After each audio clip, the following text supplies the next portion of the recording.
Well, my old shaky hand, I don't know what this video is going to look like. Come over to Mom's house today to try to take care of a big old pile of leaves and limbs. Too windy, too wet really. But the ones up there beside the house, I could burn them real careful like. So I got a good many of them burnt.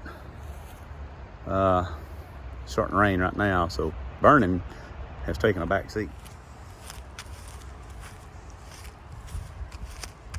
In the backyard I played in as a child.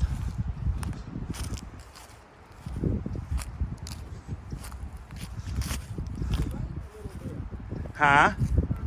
Yeah, it's trying to rain a little bit. Here's a rock wall Dad built. Walkway. There's my beautiful mama.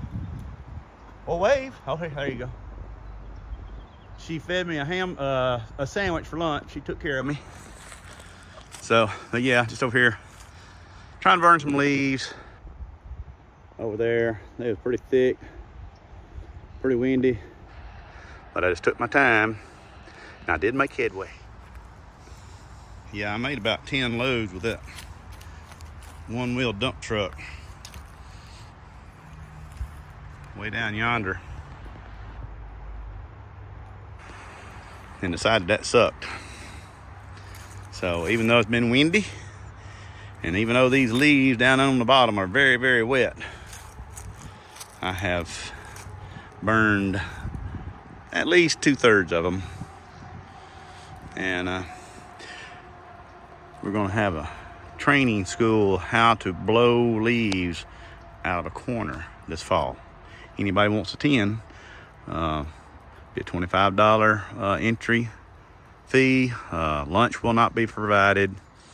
We'll have bathrooms, plenty of trees. Oh man, they say smoke follows beauty. By golly, that is right. Oh, wait a minute, there's going another way. So, but yeah, been a good day so far. Okay, this area, this pasture, this property belonged to my cousin Paul. It still belongs to his family. We lost Paul in 1984. But this is where I learned how to operate a tractor. Property goes way back, all the way to the creek. And I've mowed all of it at one point in time in my life. But I want to show you something else. Now here are some of the woods that I ripped and romped all over growing up. This hillside is covered with big rocks. I'll show you some more soon. My daddy bought this property from my great-grandfather, Bill Nelson. And the story was, this tree has fallen since last time I was here. But there again, I haven't been down here in probably 10 years or longer. The story was that this hole right here, that hole, and that hole right there are the locations of stills, moonshine stills. That's the story that's been told to me all my life. And guess what? I believe it. A foot log. I wonder if I can walk it. This used to be how we crossed and forded streams. Well, right here is where the deer come up. This little branch here, I spent thousands of hours down here in this branch, damming it up, making little ponds.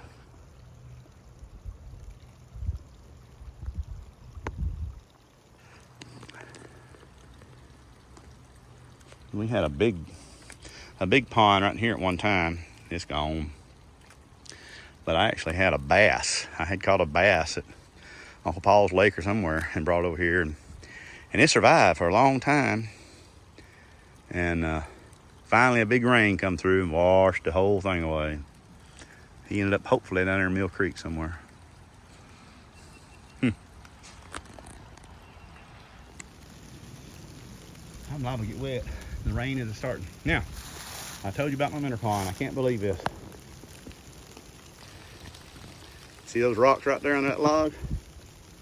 That was the backside. That was the dam of my little minnow pond. And I would go down next door to my Uncle Claude's house, his property. His branch had minnows in it. And I would go down there with my net and I would catch minnows, or as I used to call them, minnows, out of his pond, not his pond, his branch, and bring them up here and put them in this little pond. And that's how I stocked my minnow pond. Many, many hours. Oh, joyful hours spent down here in these woods. I don't know if y'all can hear the rain, but I'm probably gonna get wet before I get back to my truck now. Oh.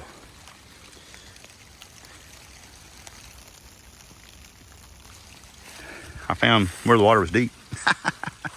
All right. And there's a 1969 Ford Custom Cab. F100, I think. I learned to drive in. Well, I wish I had the money to get that thing just running again. Whether or not it's roadworthy or not, just get it running again would be great. Now, a lot of people say, well, I learned to swim at the YMCA. I learned to swim in the neighborhood pool. Well, right here, folks, this is where I learned to swim. This little bitty old stock pond that Paul had built. It used to just be a little seep, a spring, whatever, and a wet spot. And they come in and did a lot of work, moved a lot of dirt, built a big old dam, and it's held water ever since. Golly, this had to be done in the late 70s, early 80s. Early 80s. I'm thinking more like mid to late 70s. I can remember when, I just don't remember the time. It doesn't hold a lot of water like it used to. It used to have a lot of catfish and bass and brim in it. I've caught all of the above in this pond, but it's got a lot of sediment in it now, and when it gets real hot and dry in the summertime, it'll almost dry up.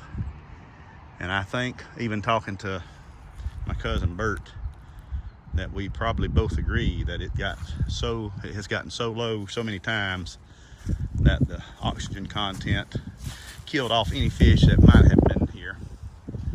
And but yeah, right over there where those bushes, right over in there where they come out over the water, that's where my daddy taught me how to swim, in this pond.